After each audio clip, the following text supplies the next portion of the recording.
May 20th. I had to look again. I swear, I look right before we go on, and I always look again. I am your host, Eric Mitchell, and this is To The Point, where we're joined every Wednesday by my wonderful sidekick and co-host, Jordan Gelber. She'll be joining us in a second. We're just going to jump in. Really don't have anything interesting to say. I mean, I could jump on and do the usual. President Trump's an idiot. Joe Biden talks to walls. I don't know. We could start with that because I know some of you guys just love to rant with that in the comments. But I want to talk about something that's important to me. Sports. Rumor has it, and this is a solid rumor, that the NBA is going to announce June 1st. They're going to return to training camp and find themselves a home to finish out the 1920 season in Orlando, Florida, where we've been talking about it for a while now. They're going to pull the trigger on this, and we're going to get some hoop back. You're right. There will be fans in the stadium. It'll be sports. It'll be organized sports. It'll be our stars on the court to finish out the last 19 games of the season and then go to the finals and have the playoffs and all the fun stuff that we crave if you're a sports fan. Whew, this is like getting a free Pornhub subscription. Premium edition. Everybody in Italy knows what I'm talking about. They're like, amen, or whatever the hell is amen in Italy. That's what they're yelling right now. So sports is coming back. Major League Baseball should be next to make an announcement, followed by our friends in Major League Soccer. NHL, I really don't know. I don't play hockey, nor do I watch very much of it. It's a puck. It goes up and down the ice. It's hella hard to watch. Love you guys who get into hockey. I just don't see it. It's kind of like NASCAR. It's not much of a trick to me. They turn left, and they got rained out. I mean, they just announced they got rained out. Cars drive in the rain. I don't understand how these cars don't drive in the rain. I mean, Indy drives in the rain. Grand Prix drives in the rain. And I only know that from research. But before we jump to my co-host, I want to cover a subject that's near and dear to my heart, social media, and the rules of etiquette that have seemed to go away in the last 8 weeks on social media. Apparently, some of you need this refresher course, and I'm your guy to give you the quick social media breakdown. 1, social media is free. You get to use Facebook for free. Twitter, free. LinkedIn, free. TikTok, free. You get the drift. It's free unless you pay for ads or you have a premium edition of your availability on LinkedIn, then you pay for it. But if you're going to complain about things you see on social media, ladies and gentlemen, you don't pay for it. You can unfollow it and stop looking at it. It's like back in the early 90s and the 80s when you used to hear, well, if you don't like the music, you can change the station. You're not forced to watch it. You're not forced to go on to Facebook. There's not a rule that's like, today, Karen must go on right now and make a post and be upset. Ladies and gentlemen, it's going to happen. There's going to be things you see that offend you. I understand some people are offended by dancing doctors on TikTok. I'm sorry that the doctors are dancing on TikTok because, they're all saving lives. Sorry. This can't always be that way. Oh, you don't agree with something that someone else said. You don't have to turn it into an insult, especially if it is your Aunt Karen who isn't properly medicated.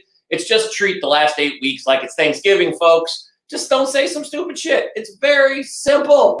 I don't know why I have to sound like Jerry Seinfeld. I think it's the jacket. The jacket is bringing out the inner Jerry Seinfeld. So in 2020, remember, if you don't like what you're seeing on social media, just move on. Scroll up.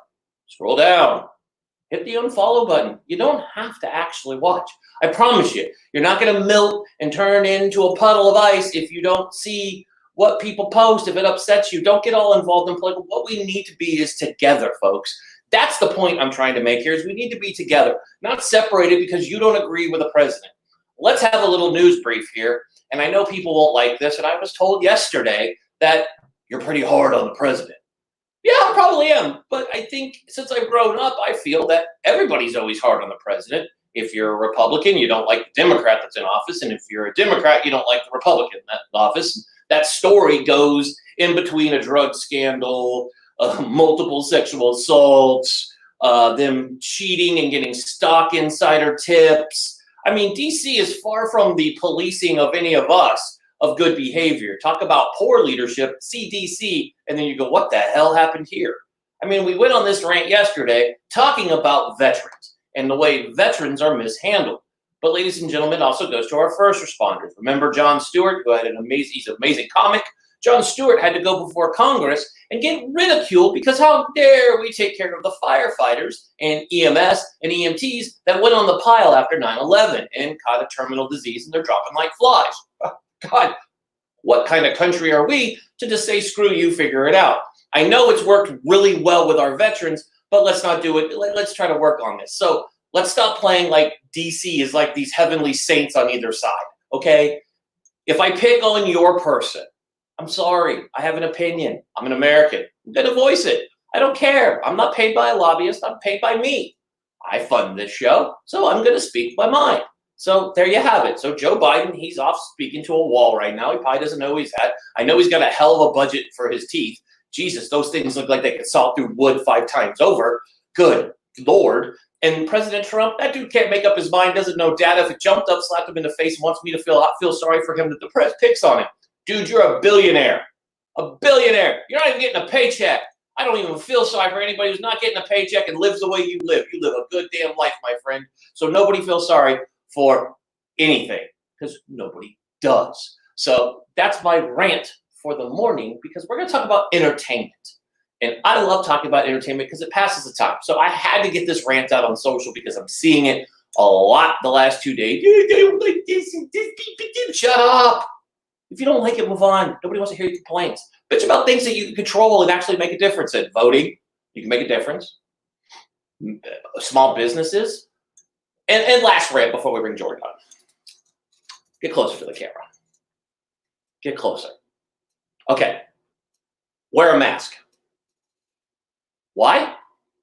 Oh, you don't. Oh, the guy with the hat says you don't have to because he doesn't. Wear a mask when you go out in public. Not because it's for you, not because it makes you feel comfortable or uncomfortable, but wear a mask because we want to open our country up again. And some of you are making it damn hard because you won't wear the mask out in public because I don't want to wear a mask. You just go with my outfit. It clashes. Yeah, they're ugly. They are. They're freaking ugly. They don't go with anything. Do you think I could find a mask to go with his jacket? No. I don't belong to Antifa. If I wear a bandana, I feel like a bandito, and I'm going to go rob somebody. This isn't a Western. But we need to wear a mask because I want to go visit restaurants and small businesses where they ask us to wear a mask when we're shopping because, yeah, I may not be sick, but I don't want to make Aunt Karen, who struggles taking her pills that we talk about quite often on here, I don't want to make her sick. So we want to go visit businesses that have some freedom back that's been taken away from us from our tyrannical freaking governors who have decided, hey, we're going to abuse our power and like totally have you guys get a taste of what Bernie Sanders would be like. Socialism, yay! No. So wear a mask so we can go to work. And I want to see people. I want to go to restaurants. I want to have whiskey in a restaurant. I don't have whiskey in my house. I'm sick of drinking in my house. You know how boring it is to drink in a damn house, staring at the same 4 walls. Anyways, so that's my rant. Wear a mask so we can open up our country. See, it solves it. It's a political thing. Just wear a mask. Stop listening to everybody else. Put a mask on. We good? Thanks. Okay, so let's bring on our co-host for the day. My blood pressure is back down. Let's bring on our co-host today, the wonderful Jordan Gelber. Hello. I can't hear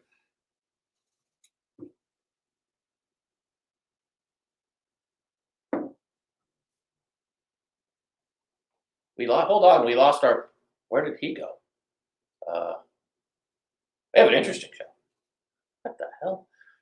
Anyways, I'm going to keep talking because apparently we're having technical difficulties. The Facebook people are mad at me. They're like, don't tell people not to go on our page and they can swipe up. It is. Probably. Oh, by the way, I'll tell the story while we wait for the technical difficulty. So yesterday I woke up and I had an email from Facebook. And Facebook notified me that a post I made on Sunday was deemed fake news. The post in question, if you go to my page, if you're friends with me and connected with me, if not, I'll share it in my public page and in this group.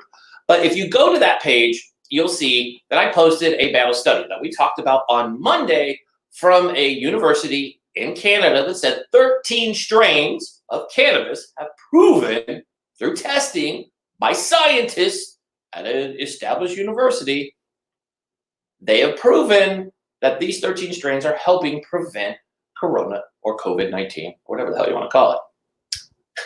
Hey. Hello, there you're back. Hello, can you hear me? Oh, I love this. Last week I had technical difficulties. We've got all the difficulties today. Today I have difficult. I think it's just my fault. I think, last week people didn't think I was around, so it's just my fault. I bring all the technical difficulties. Oh, we're good. We'll be back in a second because I just had to I'm frozen. This is how you guys see me in the Eric You look exotic so good, things. though. You're so focused. That's great. I'm like on it. Aye. So I'll talk Okay. why I bring my picture back up because this is awesome. We're doing so well. We're like we're 2 doing- for 2 right now. We're 2 for 2. Everybody's like, first is co-host of theirs. I know. She's just so quiet. He She's overpowers her. I know. I've been laughing though. My face was all red when I came on because I was laughing so hard. I love how you managed to talk about Pornhub, make a Karen reference, hate on people who hate on social media, and still make that PSA to tell people they should put their masks on. I really love it. Came full circle for me. Somebody has to do it. I'm the guy. I'm a volunteer. I'll put my paw in the air. I will put my paw in the air. I'm sorry. I can't with social, and I see everybody, and I see the point with the masks. I get it. I don't like wearing them. I'm the first person to be like, hell no. I don't like going to a grocery store and having everybody telling me to wear a mask. But hey, I get it because I want small businesses to open. I mean, that's my goal here. Totally. And the social media thing, come on, Jordan. I'm with you. You know, I'm a millennial. Way to call me out. I completely get it. But it's true. I'm wearing millennial pink today. I'm hoping I get all the haters today. I'm wearing millennial pink. I'm a millennial, bringing all the technical difficulties. I can't even speak English right now. But no, I agree with you though. The social media thing really needs to stop. If you don't like something, you don't have to respond. If you feel over compelled to respond, it's beautiful outside. Go outside, yell at a plant. I'm sure you haven't seen one in 10 years. Honestly, people need to calm down. I shared some funny stuff on social media, and some genial, whatever they're called, came on and started hating on me because I wasn't talking about the horrible thing that happened with Ahmaud Arbery. I get it. I get it. I feel awful about that happened, but I posted the day before a bunch of COVID deaths. Honestly, guys, as much as you want to talk about the bad things that are happening, be proactive about it, but also take time to celebrate in the small things, because all of us are sick of seeing miserable stuff all the time. Social media is not the only platform to stand upon a stump and protest. There's other things you can do right now from the comfort of your home, because we're all in quarantine and wear a mask. Exactly. I mean, but let's talk about positive things. I do have a funny story for you, Jordan. Oh, I'm ready. I'm ready. Are you ready? Okay. So Lucy and I, we've been hooked. We're binge watching junkies. When we get hooked on a show, we get stupid about watching it. It becomes part of our thing. Now, the one show that always airs in the Mitchell household, if you come here, my mother will raise her hand and go, yes, it's true. We watch The Office on loop, constantly. But I recently really got back into West Wing. I guess I was really wanting a real politician in office. I miss it, even though I know somebody out there is Martin Sheen is an actor, and I'm no, thank you. I'm just I just remember how good it was. The West Wing was well done. It was we're in season 7 now, the final season, and there's a lot of big things that happen in it. And I was watching because we got to that. We're because there's, I don't want to be a spoiler. I mean, is it spoiler alert with a show that's a show that's 20 years old? Is it really a spoiler? We'll ask our first guest when he comes on. So I'm not going to spoil it at this time. Anyways, there's some big things that happen in season 7 with some close people to the president in the show. And we felt so disappointed because we waited for it, because we were trying to remember exactly how it went down. And this was in 2003 when this went down. So this is when we were still dating. So our brains were not what the hell? So we got to this point and then we said, oh, let's watch the next episode to see how it goes. We were now we remember they didn't write this right. Damn it. But by the time we did this, we watched 7 episodes last night. Well, that's intense. It was 2 a.m. It happens. It's one of the few marathons I partake in during this time in quarantine. I can't run for anything, but I can binge watch a Netflix, HBO, or any other series, because all the networks right now are coming out with so many things. You're right. I mean, we have a lot coming out. I know we just finished the Michael Jordan Last Dance, which was fabulous. I mean, a lot of people I know who aren't even sports junkies watched it.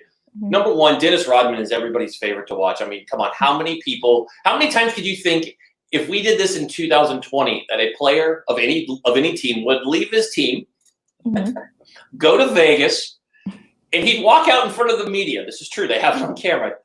DR walks out. He's got a Harley bandana on. Obviously. A beer in his hand. Obviously. He hops on a Harley, drives off with a police escort.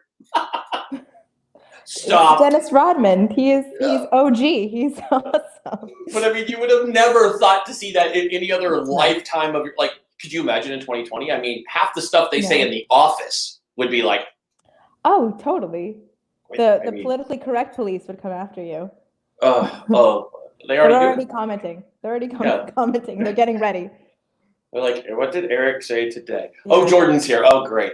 I got a hater rating on everybody. No, that was haters were yesterday. We had those yesterday.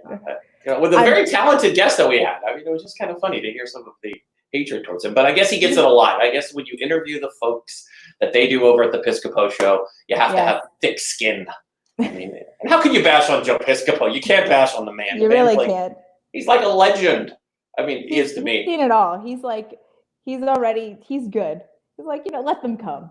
He's done everything. He's fabulous. I absolutely love that guy. So I guess we should. Do you want to get to the point, or I mean, how we want to do it? I mean, I have a lot of questions about this upcoming TV season because me too. Stuck in our house. So let's get to Mark. I mean, good. Let's get to the point. We're fancy. We'll get to the point. Good.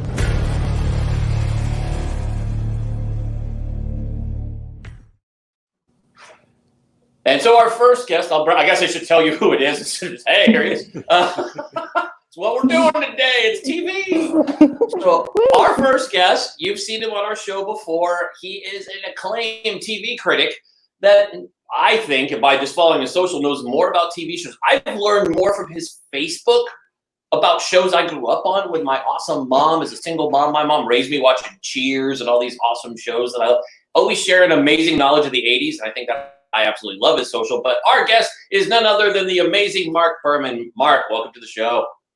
Thank you for having me back. I appreciate it. Absolutely. We like talking TV. I mean, it's the only thing that we all have to talk about. Absolutely. There's a lot to talk. So much to talk about. And I want to address something you just said in terms of the West Wing. The series finale was in 2006. I think you could talk about it now. I don't think there's any spoilers here. But tell me, in your opinion, did you watch it, Marc? I did watch it. Okay. So what did you think of season 7? I think they struggled, and I'm going to totally play spoiler because Marc said it's okay. And when the TV critic says you can, you do it. You're like, yeah, I got permission. You put an asterisk next to it when people are like, Eric did spoiler alert for West Wing. TV critic said I could.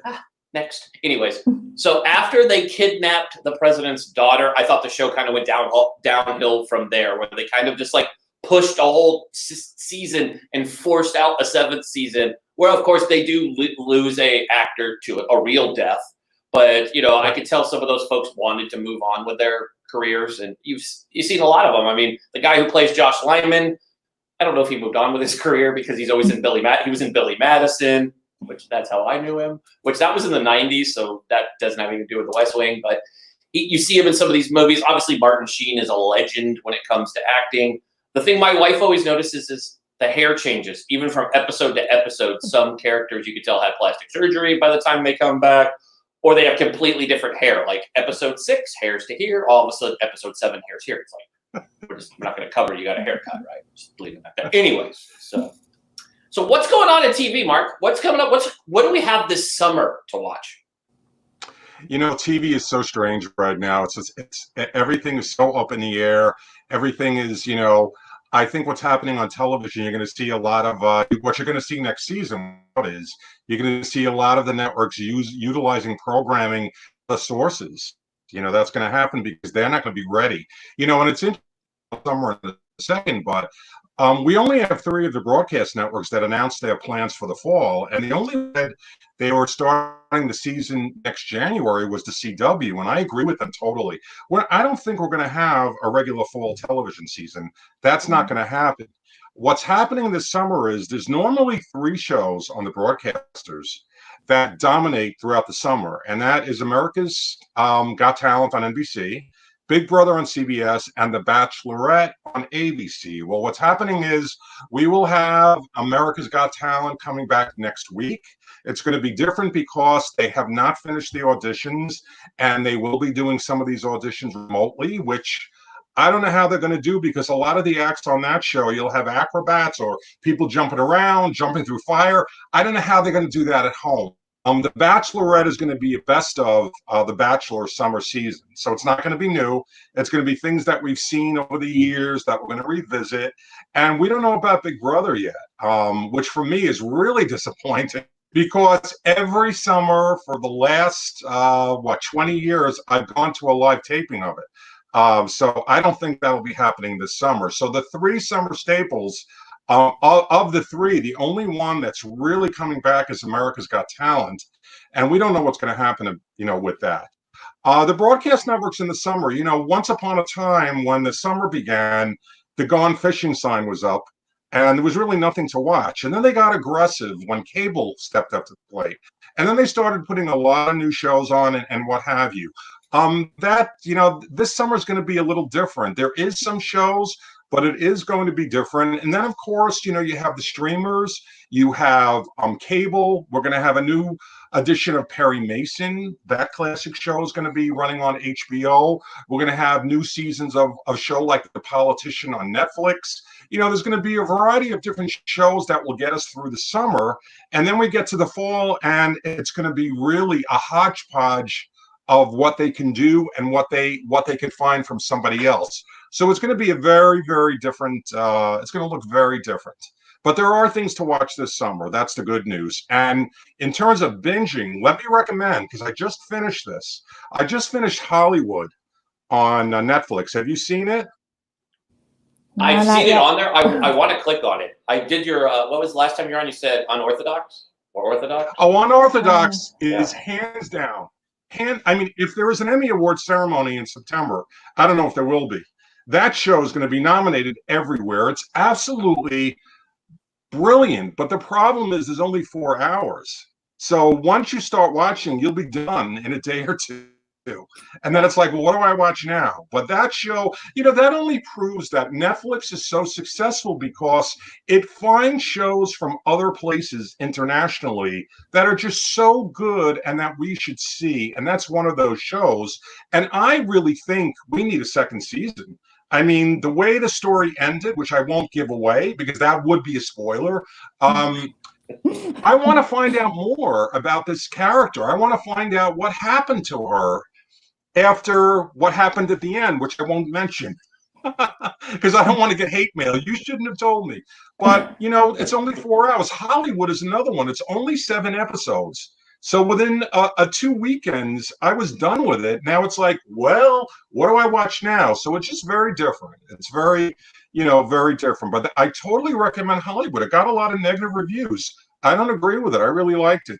And Ryan Murphy changed the end. Like it's kind of like he took something that didn't happen and made it happen. And it's not totally believable, but it's worth watching. So I totally recommend Hollywood. Obviously Unorthodox. Everybody's watching Tiger King. Have you watched it? Yes. I was going to mention that. I'm glad that you did.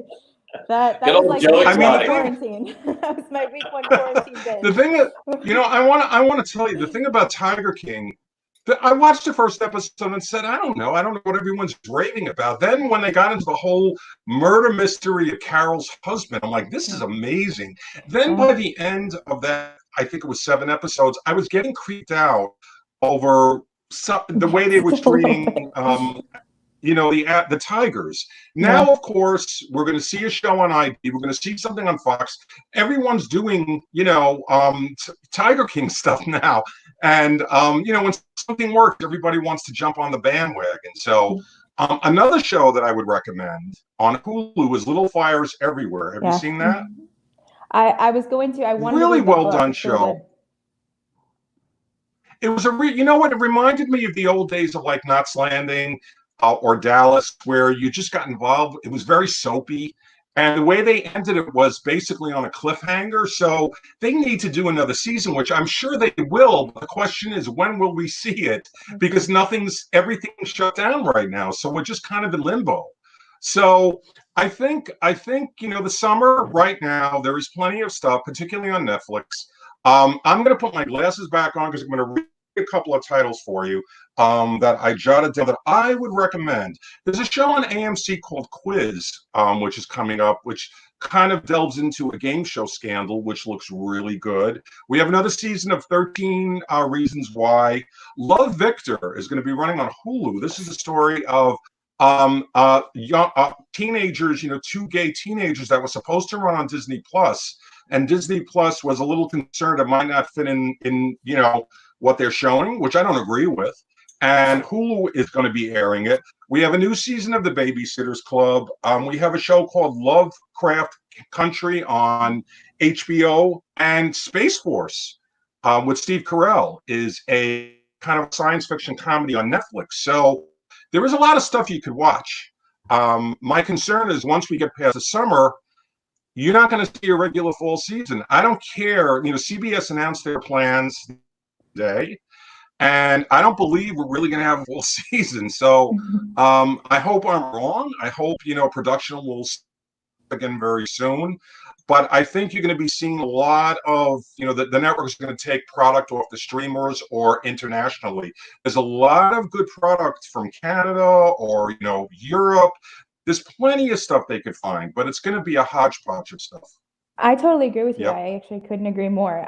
To me, I'm so tapped into the whole streaming market. I agree. I don't think we're going to have a conventional fall season or even like, and as a actor and stuff, like episodic and pilot season, which was already disjointed, is now completely disjointed. So for me, my concern is this, because I'm also a producer, right? Is these networks, they're going to run out of content soon. With a lot of shows that we're filming are on a cliffhanger. And we have a semblance of a fall season, and a lot of these great streaming platforms that have launched during the time in quarantine, like HBO Max and Quibi, have all these new shows, and they promise lots of content.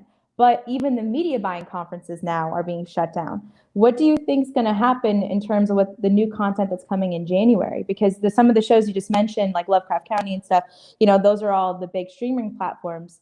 But for those that aren't picking up the ball and becoming streaming, they have to wait for the regular lineup, which we just don't have anymore. Do you think they're going to run out of content? Oh, yes, I do.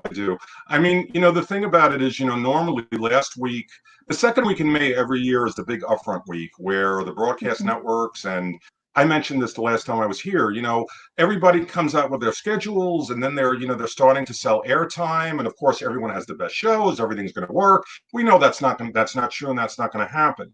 But I think what's going to happen is, the advertising revenue is going to go way down because they just don't have the product to support it. I mean, normally at this time, I would be talking about or writing about maybe 20 to 25 new network series announced in the fall. Right now, there's maybe 5 that have been announced. ABC hasn't said what they're going to do. NBC hasn't said anything. So, it's basically, there will be a few new shows, but then if production doesn't get started soon, they're going to run out very quickly. Now, you could, for example, like the Twilight Zone, that's coming back for a new season this summer on CBS All Access. That could run on CBS also. So I think, and that's what these networks are starting to do. There's a show called LA's Finest that runs on Spectrum Originals, which is a streamer. That's going to be running on Fox in the fall. The CW, put together a schedule where they're using stuff from all new content. It's things that have been around. One show is Canadian, so ultimately it's going to be different things. It's not going to be totally original. And absolutely, yes, we are going to run out of original content. The good news is these streamers, or some of them, like, Disney Plus, they have endless libraries of content. ABC now is bringing back the Wonderful World of Disney. CBS is running a Sunday movie. I think we'll be seeing many more movies. Once upon a time in prime time, we had a movie every night. Sometimes we had 2 tonight. I think you're going to be seeing that come back. It's going to be repeat, telecasts. And I think we're going to just have to be patient. And I think next season, the entire season is going to be the long lost season.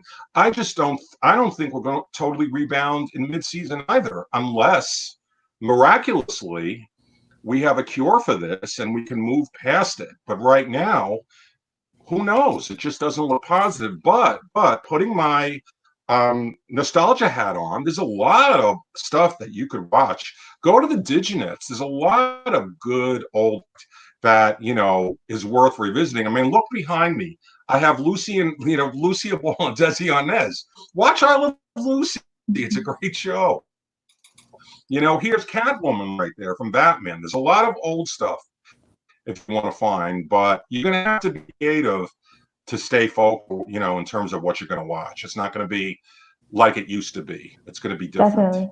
I think a lot of people that are TV watchers, avid TV watchers or bingers, as we'll say, I think they really don't understand all the work that goes into actually producing a TV show. So I know some studios like Tyler Perry is really trying to find unique ways to bring TV production back. But like, where do you think is the next big thing when it comes to TV, or even because if a lot of films are also on these platforms? So what do you think is going to be the next new trend aside from quarantine TV, which I think we talked about last time? A lot of people are making these Zoom shows. I know that I've been talking about it, like, because this app like StreamYard, there's so much to do. But I look forward to seeing the next big thing. But what do you think is going to happen? You know what? It's really hard to predict what the next trend's going to be. If this didn't happen, if this was a normal a normal time in our lives, I could probably predict something. But like, I think so many things have changed. Like, for example, I've watched every episode of Survivor for 20 years. It's my favorite show. And I watched the season finale last Wednesday, and the way it ended, where the winner was home, it wasn't in a live audience. It kind of took away from the whole experience. So I ultimately think, the next trend is finding shows that are already produced that we haven't seen. Because again, there's a lot of good Canadian product. There's a lot of international European stuff. Again, Netflix has been very successful finding shows from other countries to air. Some of them have subtitles, but you have to be willing to give something a chance. So in answer to your question, the next trend is watching things that have already been produced that that we have not seen, that we haven't seen for a while. It's interesting because CBS announced that with the Sunday Movie, they're going to extend it. They're airing Grease. And they're going to do a sing-along where you could be singing at home with it. I'm not going to sing along with it, but why don't we have John Travolta and Olivia Newton-John, like, have them streamed in? Maybe they could talk about the movie, give us some anecdotes about it that we didn't know. So I think everyone's going to have to be creative. I don't think it's all about telling stories about people in quarantine. I mean, I'm really not interested in two people who found each other during COVID-19. And that's the kind of stuff we're seeing now. So it's going to be strange. I'm going to be part of the Grease sing-along. I was over here when you were talking about it. I was like, it ties into the West Wing, I'm not going to be home singing along with Grease. There's nothing. Oh, you're going to sing along with Grease. Come on. Oh, I'll sing along all day long. I'll do Olivia Newton-John's side any day of the week. I can't be. I mean, if I do sing bad, John T's got me covered. I mean, come on. But they got to put Saturday Night Fever on too. Come on, if we're gonna play these oldies and bring them back, we need to bring them all back. And Footloose needs to reappear. And I'm not talking about that horrible new version they did. No, I'm talking about the Kevin Bacon, Chris Penn still doesn't know how to dance. Right. When you poorly dance, you dance like Chris Penn. Or we could do Scarface with Michelle Pfeiffer with the dance. Come on, the thumb dance, Michelle Pfeiffer, Scarface. I mean, come on. I mean, I got them all. Trust me, I could put an 80s movie on. I was an 80s kid. My mom put me in front of a TV. We watched a lot of good movies growing up. But I do want to ask you this, John. We were talking about Disney. And I haven't seen Disney say they've changed this, but prior to March 13th, before Disney closed their parks down, this summer was the opening of Avengers in Disney's California Adventure at Disneyland. We're not sponsored by them. We just plugged them really well. But I know that the Agents of S.H.I.E.L.D. has their series finale.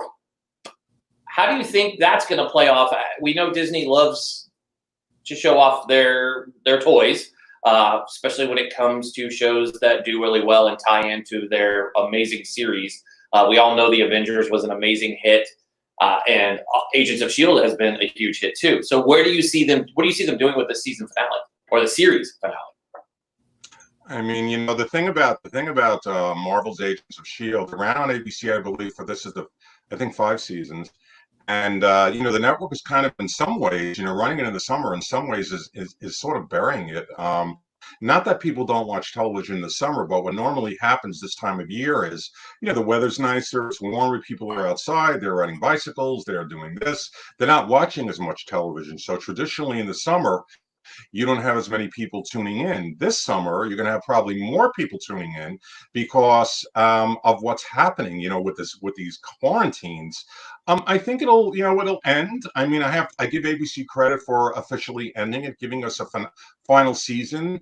I think what's going to totally hurt it is, you know, Comic-Con is a really big live festival. It runs in the big Comic-Con is in San Diego, or would have been in July. And that is enormous. If you go to Comic-Con, which is my favorite thing of the year, you have all these superheroes, you know, these shows and all that.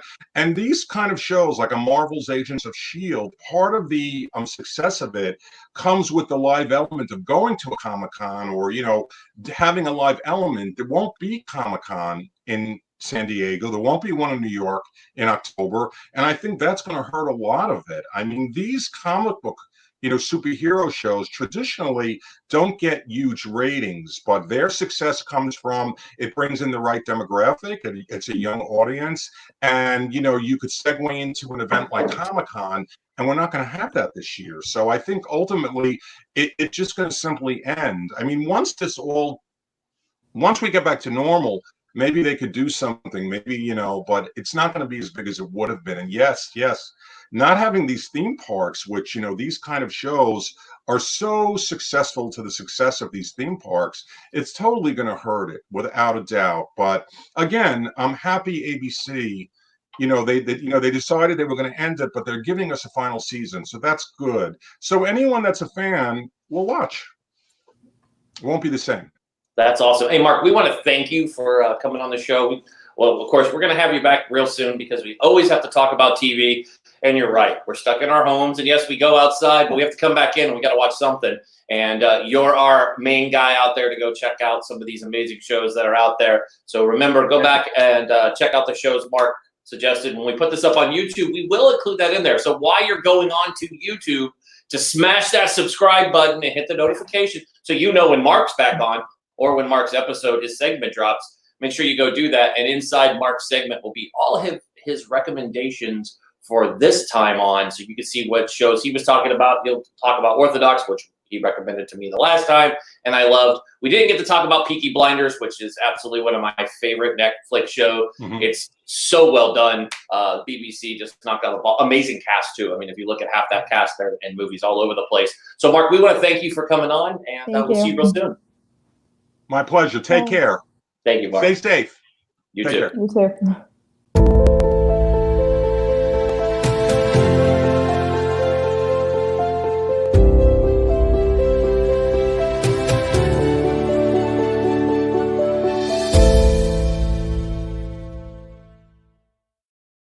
So before we jump to our next guest, we want to kind of piggyback on something Marc was talking about, because we're blessed that our co-host has some amazing knowledge when it comes to Comic-Con, which I thought was great that it came up. I was like, ding, ding, ding, Jordan, you're going to talk about that. Hey.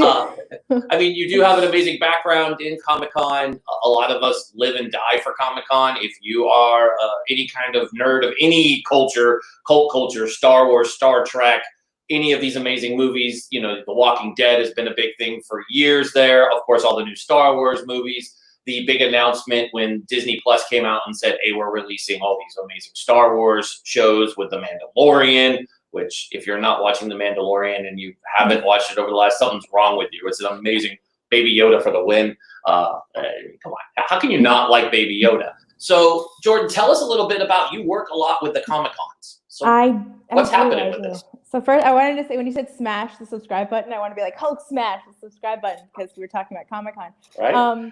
Yeah, I mean, right now it's so interesting for someone like me, not only as an avid geek and nerd and all that good stuff, but I work with the Comic Cons every year. I usually go to New York Comic Con every year. My friend who works with me, she's a reporter for Dead of Geek, so we both do press. I do press for a site called Fanbolt TV, and we're always going to these great conventions because conventions are amazing. It's not just about necessarily hearing all the announcements, the big media announcements, because a lot of these conventions are media announcements, like big films that are coming out, shows, etc., with all the panels, but also just the interaction, the social elements of it. To not have that is so sad. I had the pleasure of going to San Diego Comic-Con a few years ago, and what they do to San Diego, the amount of like commerce and money they bring to the city of San Diego, the hit that it's going to be in July is so sad. So that, and the fact that it hasn't been officially announced yet, but I do believe that New York Comic Con is going to get canceled, especially since Javits Center is currently a hospital in New York. But I get involved in multiple ways. I mean, I cosplay when I can, but to me, it's like where all my friends are. I work with a lot of different companies in the like fandom world, like Diamond, who's actually coming together right now, really trying to do a campaign called Back the Comeback to really help the local comic book shops, because the comic book industry is an industry that's affected but isn't really being talked about. So a lot is happening on that front to help the fact that for a lot of vendors that are very fandom specific, like I work with a couple of people that are jewelry vendors that have very specific lines called What's Your Passion, clothing lines, comic books, artists, etc. They go to these conventions year long, and that's their business solution. So I actually just did a virtual pop expo a couple weeks ago with a guy named Bernie Bregman, and that the purpose of that was the first big virtual con, and the purpose of that was really to be there for the vendors who pretty much lost an entire year of revenue because everything's being canceled, and a lot of great celebrities came involved. So we had a panel from the guys from The Walking Dead. Dan Fogler was on that. I'm a huge Harry Potter nerd, so I got to interview the cast after the MuggleNet panel, which I helped coordinate with some of the cast of Harry Potter on there. DC and Marvel, we had a lot of great people, and Legion M, which is a great company if you're into producing, and also in the fandom space. Legion M is one of the only it's all fans that raise money to make great projects. So the community is really there, and they're really trying to kind of save what would have been an amazing 2020, because look, all the films coming out. I could ramble about this forever, Eric. You got to stop me. But I'm loving it because I'm a huge Comic-Con fan. So for me, this is. I know Matt's like, seriously, guys, I'm just sitting here in the green room waiting to talk about important things. And you guys are over here nerding out on Star Wars and Baby Yoda and Harry Potter. We're so professional, Eric. We're very professional. He can't talk. I was on his 50th episode Friday, and trust me, we had people I don't even know what the hell these people are talking about.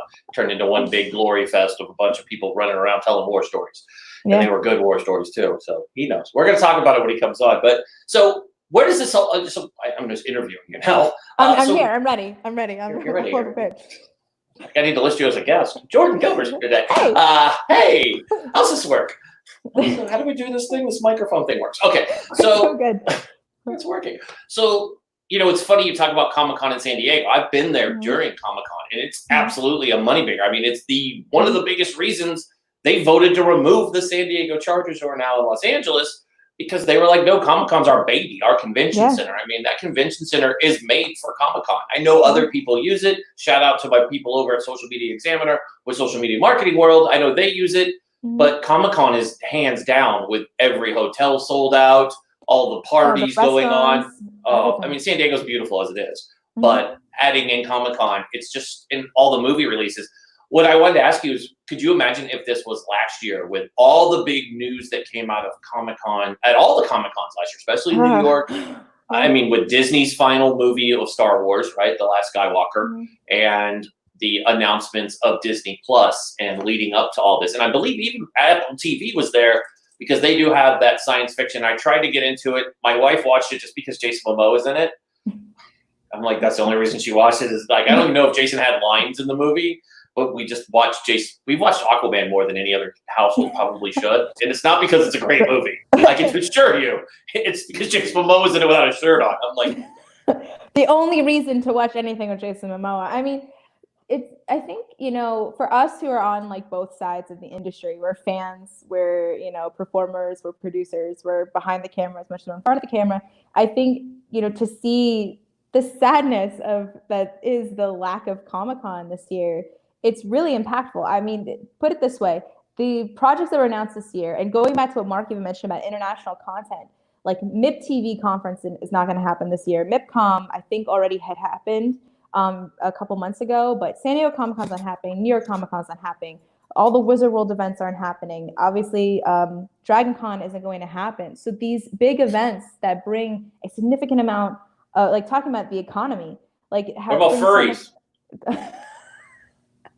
Shout out to Matt in Pittsburgh. Furries go to Pittsburgh. Woo, woo. Look, he's laughing in the green room. You guys can't see him, but he's laughing because he knows furries have their annual conference in Pittsburgh, and he knows it because I can see him in the green room. He's turning red. I know it. Pittsburgh in a house. They don't always win a lot of football games. They have a lot of titles. They need to win another one to take the Patriots out of this leading or tying them. And they own hockey, but they also have the furries. Check it out. Don't believe me. Google furries in Pittsburgh. Oh my Lord. You will go down a rabbit hole that's worse than TikTok. This is true. This is very, very true. But I mean, I don't know what they're going to do. I look forward to seeing what all the next solutions are going to. Matt's probably just dying. I can't see him, but he's probably just dying. And he's so ready to talk. I'm because we had an experience when he comes on. I'm going to tell my furry story because I think you guys will love it. I'm excited. Okay, let's bring him on because we can't do this to the poor guy. He's in here turning red, like wants to jump in and come up. So we're going to welcome, as you guys know, every Wednesday we bring on our favorite veteran, other than ourselves. I'm my favorite veteran. No, just kidding. I'm not. I don't need you to thank me for my service. But we're going to bring on our field correspondent. Hopefully he's here to talk about something other than furries that I brought up. But Matt Kuchera, host of Vet Pivot. If you haven't subscribed to Vet Pivot, while you're smashing the subscribe button here, head over to Apple or wherever else you get your podcast. Spotify from Joe Rogan, I heard, is a good place. Go there and check out Vet Pivot. Subscribe. In case you didn't tell like 3 friends, to tell 10 friends, to tell 3 more friends, subscribe to Vet Pivot. You won't doubt it. It won't be a bad thing. So anyways, let's bring on Matt.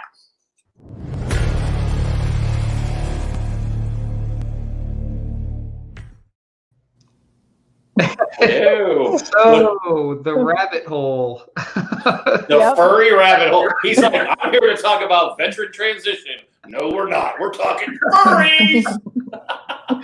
Good gracious. Come on, you're from Pittsburgh. You know. Right now, I wondered what I was about to step into. Right. Yeah. Welcome to the most professional to the point today this week. There we go. Well, I appreciate it. Hulk smashed the subscribe button for Vet Pivot and for To The Point.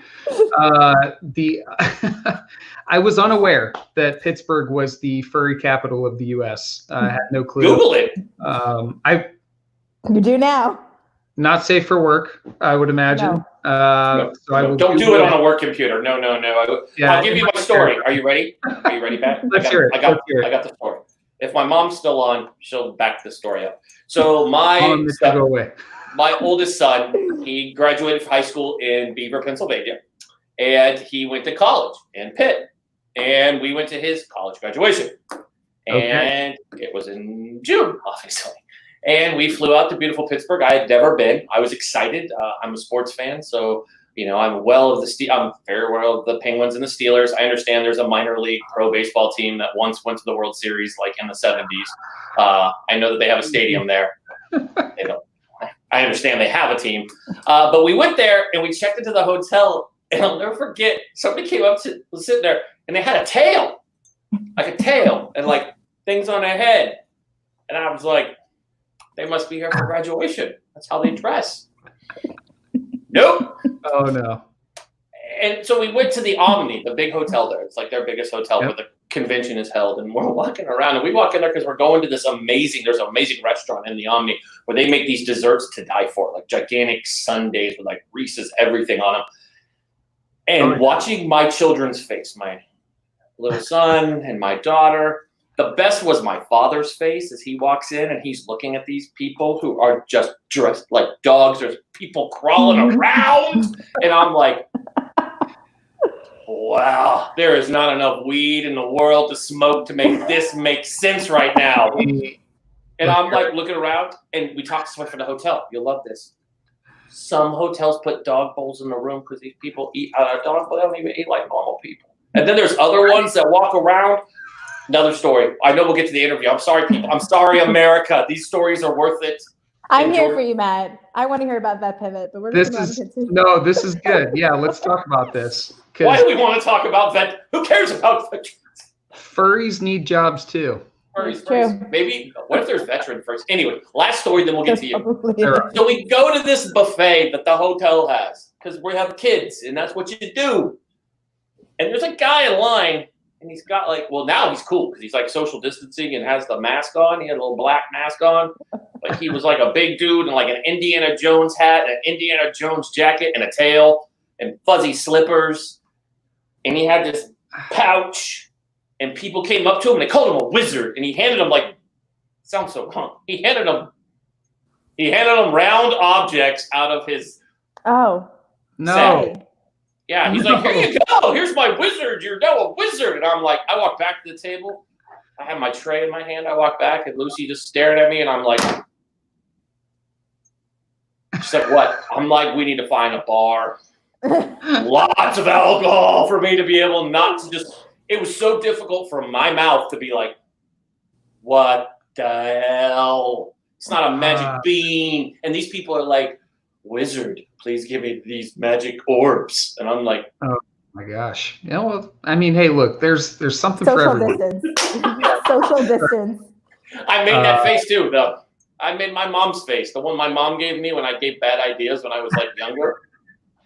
Well, she's approving because she has to, but she's still doubt like. There's something for everyone. Well, if you feel like you need to do that, Eric. Right now, my mom's like, "Oh Jesus, I don't make those faces." But anyways, let's get to comments are gonna get later today. I can't wait for them. I'm looking for them. Nobody's figured out which one's my mom in the comments, and my mom comments every day. Anyway, but she subscribes to the show and she listens to your podcast, or at least she subscribes, and that's all that matters to me. So there we go. That's what I'm talking about. So, anyways, let's talk Vet Pivot. All right, let's do it. So we had our 50th. Great intro to Vet Pivot. I was part of it. You had your 50th episode last Friday. For some reason, you invited a circus to your show of amazing veterans, which, if you go, you should watch the rebroadcast. If you're watching, go check out Vet Pivot. It was an amazing show. Unless you served, you'll totally understand. If you didn't, you're going to end up like the poor person who made a comment halfway through going, I live in Ireland. I don't even know what I'm watching. That's right. What is this? I can just imagine their face at home, like, just off Rudy alone. Yeah. Oh my gosh. Rudy was on another level that night. He transcended into a different universe and was bringing out some gems that it surprised all of us, but the episode itself was a blast. I had a lot of fun. So much so that I want to do it again, not just for the 50th, but maybe start doing something once a month or maybe, bi-weekly, where get some vets together and just really, I don't know, just shoot the breeze. Again, little happy hour time for those of you on the West Coast, and for us on the East Coast doing cool things. Can be an actual, drink time. After you put, the kids and stuff to bed. So or bring your kids and drink with them. It doesn't matter. Someone was doing that. Don't do that. Somebody's like, Eric's encouraging me to drink with my children. Jordan doesn't. Jordan's not loud enough. That's the things that people say on Wednesdays. I know it all. Matt has a beard. Yeah, that's I can't bring myself to get rid of it right now.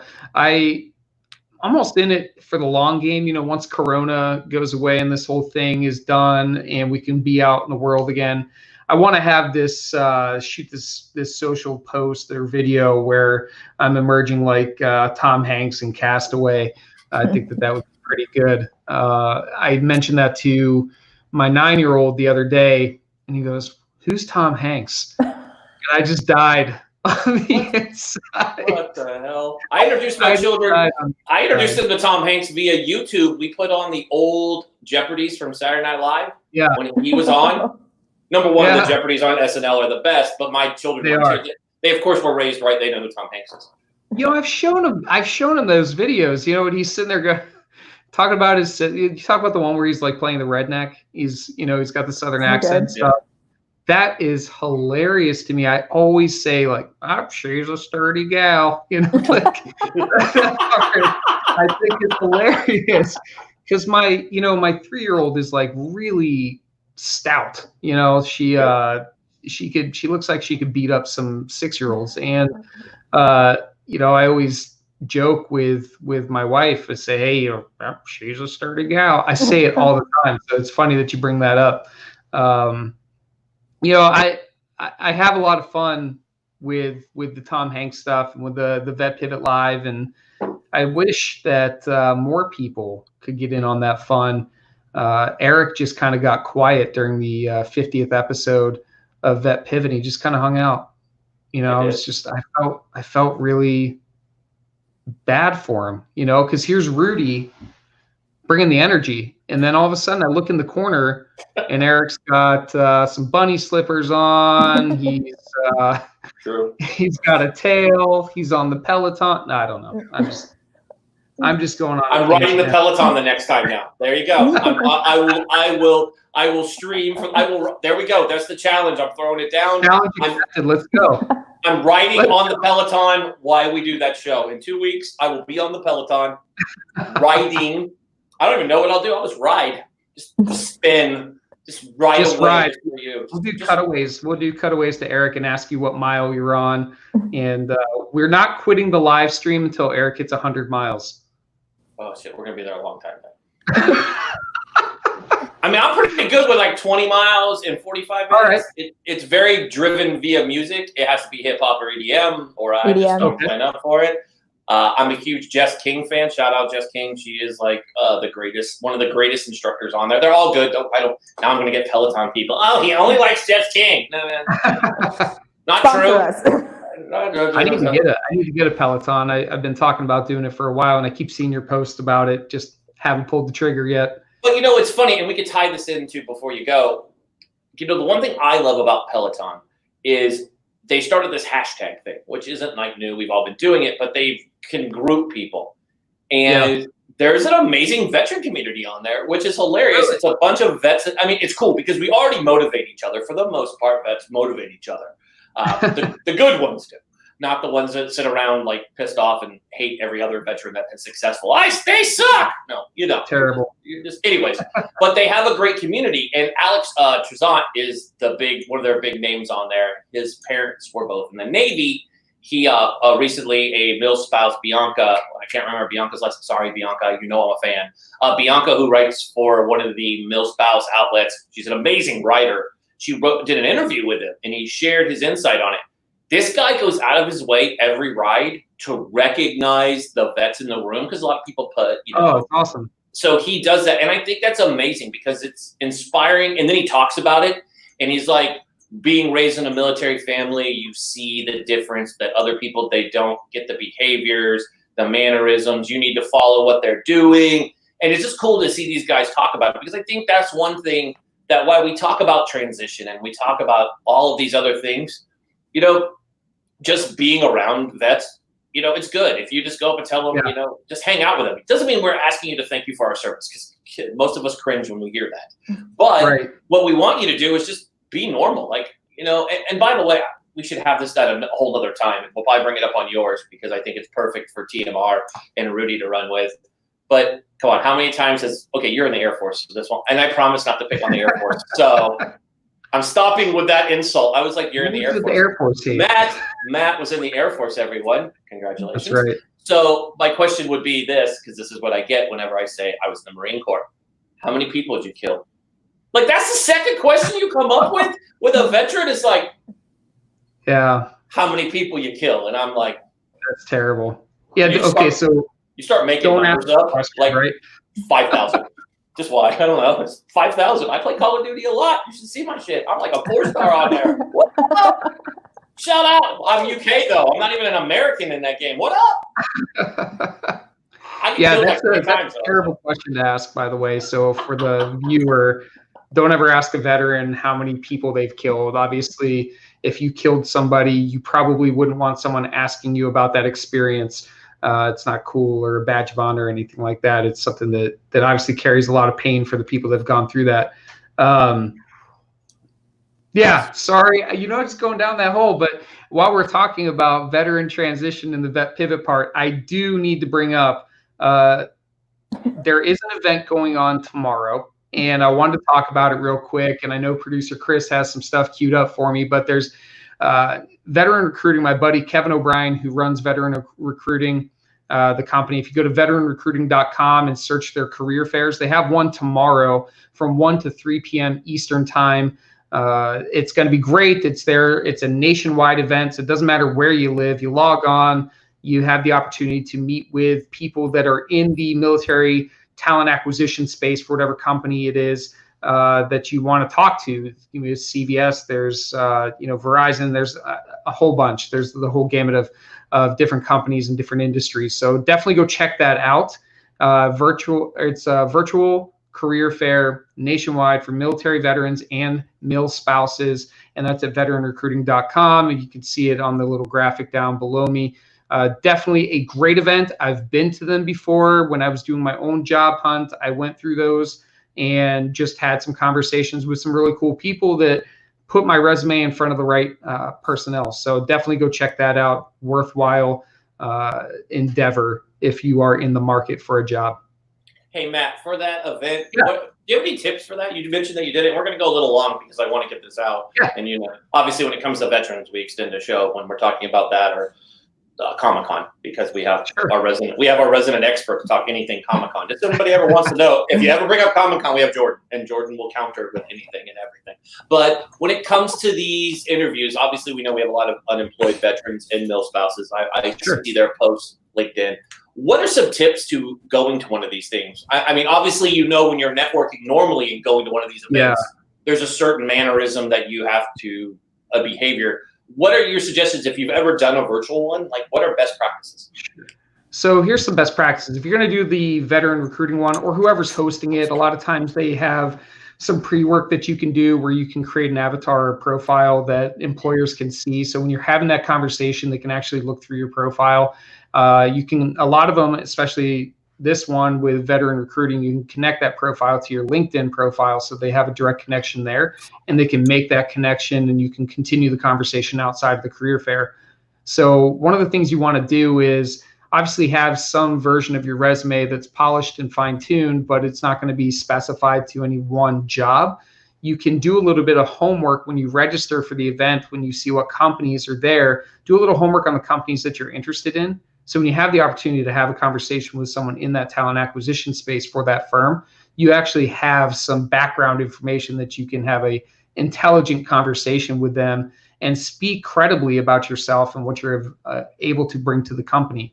The other thing you need to do is you need to try and gauge the organizational culture or environment. If you can score a phone call outside of, I know they meet with so many people during these events. What you're really wanting out of this is to score some sort of 15 to 30 minute get to know you type phone call where you can extend the conversation and have a little better feel for being able to ask the questions you really want to ask versus the questions you may be limited to asking in a digital environment. So try to figure out who it is that you're want to talk to. How can I connect with them on LinkedIn? And how can I continue the conversation outside of this 2-hour virtual career fair? Those are going to be the things that you want to do. I really like that. I think that's sound advice. And another thing, I don't know if you've done it yet, but people should go check out the beginning. I know we were kidding around talking about the later part of the 50th episode, but I do know when we started, you did have, you unfortunately had me on there, but you did have Rich Cardona and Chris Coker, who I think is probably, if you're looking for anything, he runs, we're going to plug his podcast. Of course, after you subscribe to Vet Pivot on your podcast, then go to Suit Soldier. But before you do all that, smash the subscribe button on YouTube for, of course, To The Point. Do that, but go to those other ones first. But no, seriously, if you go and watch the beginning of that, you only need to watch like the first 15 if you don't want to. Everything else is like not safe for work. But parts of it.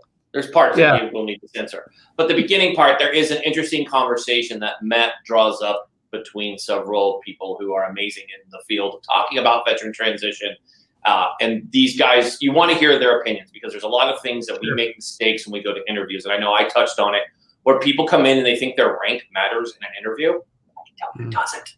No one gives a crap if you were a colonel. I can tell you, it's great, but at the end of the day, a famous story, there's a guy who works for Home Depot. He spent 28 years, amazing Marine, shocking. Of course, we're all awesome. And just in case you forgot. So humble. Come on, you didn't want me to not plug it. No, but anyways, he talked about doing all this time. So he answered to Petraeus and Mattis and all these amazing folks for an instrument command. And coming out of it, he went to go work for Home Depot. And he was like, it's really hard. All of a sudden, you have a millennial boss and your employee 8654382. And you no longer have an executive staff. You're no longer at the GON. You no longer have all this stuff. You're just Joe Nobody. I mean, he had a good position at Home Depot, still does. But like he said, it's very humbling when you come in and all of a sudden you think about it, right? You did a number of years in. I know Patrick McDonald, one of our favorite guys that always comments on the show. He has a lot of seniority and rank in the Corps. I mean, when you leave, all of a sudden you're just like, hi, I'm Matt. And people are like, so what did you do the last 10 years? Yeah. You're like, apparently nobody knows what we do. I love that question. What have you been up to? I remember my first interview, right? They're like, where you been the last couple of years? And you don't have a work history after high school. I was in the Marine Corps. How many people did you kill? I'm like, oh my God, no, they didn't see that. I was shocked they didn't. That's the second question. There you go. It is important though, Eric. You bring up a good point. I mean, the interviewing skills is one of those things that we talk about on the 50th episode of Vet Pivot. And just for a few breadcrumbs on that, it's critical that you're able to tell the story of how you add value. And that's for anybody going to any interview, military, not military. How do you add value? How are you going to solve common problems that they're facing? How are you going to expedite or accelerate the effort that they're putting into a certain investment? These are things that you want to be prepared to answer when you go into that interview room. And it should be conversational. So at the same time, you should be trying to draw out information so that you can give a better answer during your interview. And it all sounds easier said than done when you say it like that. What helps you get better at it is practice and having those practice interviews with people that are going to call you on stuff and say, no, I don't understand what you're saying. Chances are, if a friend or family member doesn't understand what you're saying, they may not understand what you're saying in the interview as well. So you want to fact check. You want to make sure that you're able to explain away the things that you could be called out on during the interview that may fluster you, that may cause them to get the wrong impression about what your skills are. So put some homework into it. Matt, I gotta say, I love what you just said, because I always appreciate the comments that you make and the advice that you give, because it's not just for veterans, it's for anybody looking to like really go into the market. And these are skill sets to really understand and learn right now while we're trying to rebuild ourselves or build our economy. A lot of people lost their jobs. So to have these skill sets to go back into it with even more knowledge, I think is great. So I appreciate all the great stuff that you said. Oh, thanks, Jordan. Yeah, it's about, I mean, it's just like anything else. If you look at it from a marketing standpoint, it's about telling a story. And what you're selling is yourself. You're trying to figure out a way that you can best meet the requirements that they have as a company to solve issues that they have that are currently open, which is why that requisition exists in the first place. So understanding that it's a two-way street, that they want you and you want them, and just figuring out if it's a good match and how to tell the story to get to the bottom line of whether or not that's true. Absolutely. I love that, Matt. And I think next week, if you don't mind, let's plan the topic right now on air. I'd love to go down the rabbit hole where we talk about the right way to storytell, right? There's a way to enter your service into your interview. Obviously, it's going to come up. It's on your resume, but there's a way to talk about it. I always tell people it's the same thing in media. You don't lead with that. You're not like, hey, because you don't even hear somebody as amazing as Rudy Reyes or even Rich, right? I mean, Rich shared this post about being Mustanged. For those outside of the military, that's when you're enlisted and you become an officer. We have mad respect for our Mustangs. It's funny how we are about that, right? We're like, Like if you're a regular butter bar, we're like, oh God, a boot with a butter bar. But if you're a Mustang officer, you're enlisted. People are like, dude, we worship you. Like you're like a god. You're a god amongst men. We're like, that guy, I take a bullet for him. And then some butter bar comes up behind him. You're like, not him so much. Just kidding. I love my butter bars. But no, but they don't lead with it, right? Neither one of them lead with their amazing military service. I mean, Rudy he's got medals that go for days, amazing stories, but they also tell a story. And I think if we'll talk about that next week, as we're going to get the job numbers again tomorrow, and I have a feeling we're going to go over 40 million unemployed. This topic, like Jordan said, this applies to everybody. So just because we're talking as veterans, if you are a civilian and you've never served, this advice goes to you too. Be professional, what to wear, even on a virtual interview. I think those are topics, Matt, over the next few weeks. Let's talk about those. You give such good advice. You get it. Obviously, it worked for you. You have a very good job that you came out to leaving the Air Force. So I think it's important that we talk about that. On a final note, Patrick McDonald wrote in here, rule number 1 for interviews, be yourself, which I think is the best advice for anybody, is don't try to be somebody you're not. Like, it all comes down to being honest, and it starts on your LinkedIn. Don't put that you were just stop. And by the way, one last PSA before we close. Don't put top secret clearance. It was top secret. What I did was shut up. Just put what you did in the military. No, I can't put it up top secret. Do you know what that does to the rest of us? You're full of crap. Just saying. That's usually. Sorry, not picking on anyone in particular, but when I see it, I'm like, because we have people apply for definitely some rules about that we can go into in the next couple weeks. Yeah, absolutely. So, Matt, I want to thank you, Jordan. I want to thank you for coming on today and getting to the point, even though we were kind of everywhere. But we're pointing everywhere today. It was great. Yeah, made a lot of points. We did.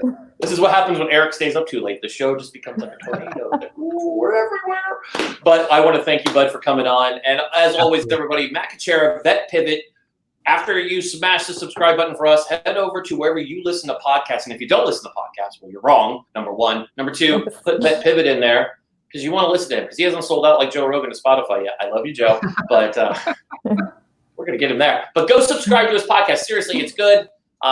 Their guests aren't always just military folks. I'm sure that you can go see that and go through. And there's some good lessons in there. And there's nothing wrong with hearing a good story from a milspouse or from a veteran talking about their struggles and the things that they've had to overcome. His show really touches it, and Matt brings out these questions and how they talk about defeat and then how they overcame it, because transition is very difficult for all of us. So we understand those of you who have lost their jobs over the last 8 weeks. Trust me, they throw us to the wolves when we come out, and they're like, oh, you're welcome. Get a job. Good luck. Go on unemployment. Yeah, cool. There's your training. So thanks, Matt, for coming on. I appreciate you, bud. And we'll see you next week. All right. Talk again soon. Thanks, Jordan. Bye, Matt. Thank you.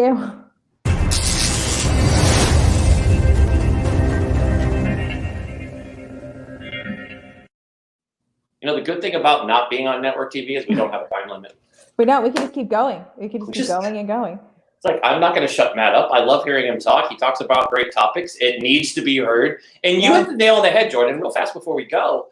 I love what you said because it's true. So many people, I have received messages. I kind of take some of them as a grain of salt. But other messages are like, well, does this apply to me? Like, I'm not a veteran. Are you a person? I'm automatically assuming that they talk like a surfer too, by the way. Automatically, anybody who says, I just automatically give them, like, can I use that advice too? Or is it only for vets? Anybody could use it. What Matt's talking about works. So especially now, we're going to have over 40 million people unemployed. That's scary. I love the point that you made. You made a really strong point that I really want to touch upon, which is the storytelling aspect. And I think that so many people, because I work with obviously a lot of actors, people in the entertainment world, a lot of jobs are freelance. So you have all these sporadic moments. But that goes for so many people and so many different opportunities and job areas. I mean, knowing how to tell your story and market yourself, I mean, that's the trick. It's for everybody. That's something he knows, so he can relate to it. It doesn't mean that you can't strip down the bare knowledge of it and use it to your own advantage. Yeah, I agree with you. And I think, I mean, it's true. Stop being a hater. Stop trolling shows and making comments. Hopefully, Jordan was loud enough today. Yeah, thank you, everybody. I hope I'm loud enough for you today. I make sure. I'm talking directly to you guys. Yes. Wear a mask and stop hating. See, I love it. See, it's contagious. Both hosts of this show, damn it, want you to wear a mask. Wear a mask. And wash your hands. Wash your hands, wear a mask, and be authentic. There. Always be authentic. Always be authentic. And oh, wait a minute. Most important PSA. Hit that button on our YouTube, please. And while you're at it, when you're done with that, go to your favorite place that you listen to podcasts and smash that button for Vet Pivot. You won't regret it. Bam. I'm telling you. An angel gets its wings every time you do that. Every time. Just for Vet Pivot, not for our show. No. Angels don't get wings for watching this. No, they're like, oh God, they're talking about what again? Eric slamming the desk. He's like a Hannity with less hair. Damn it. And less money in his bank.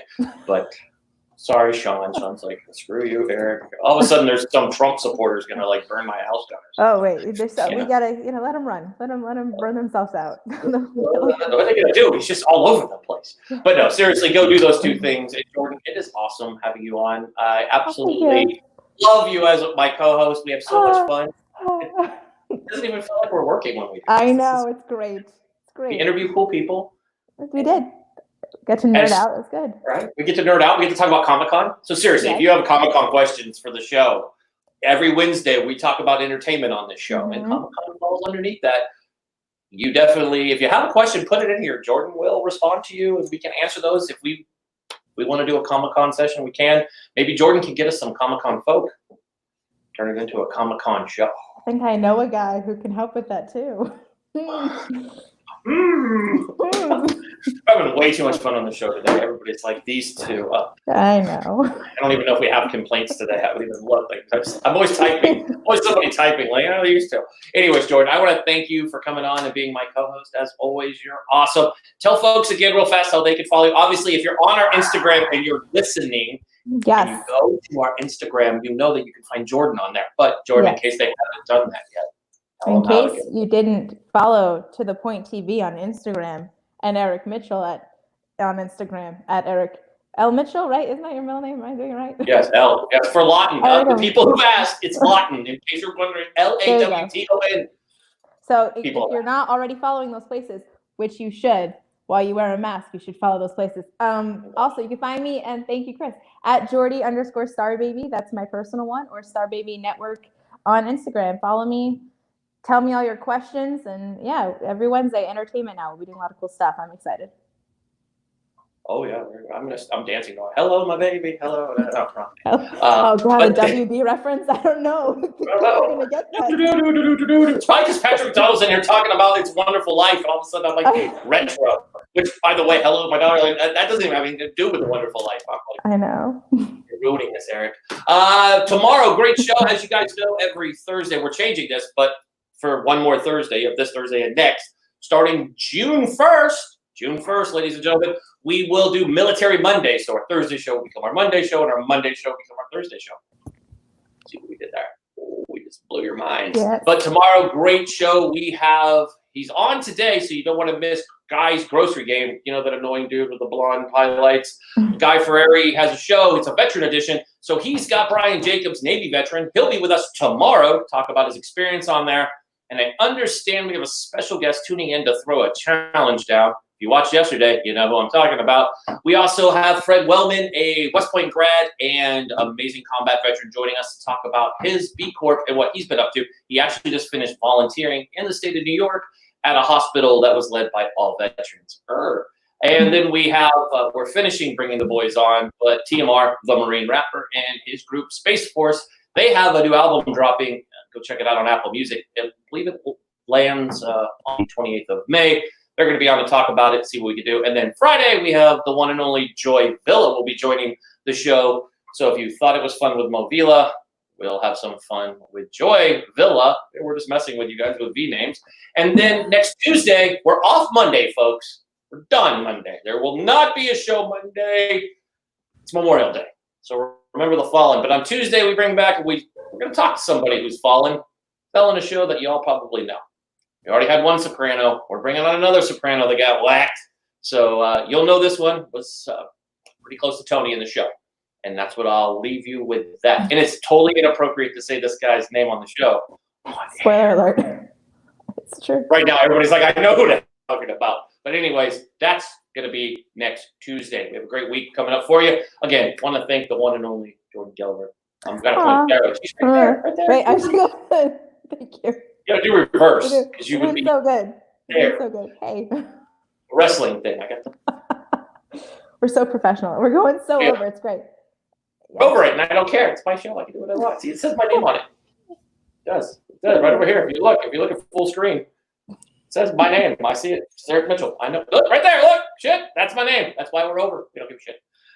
Hey, and the same 5 people are still watching. So God bless you 5. You all rock.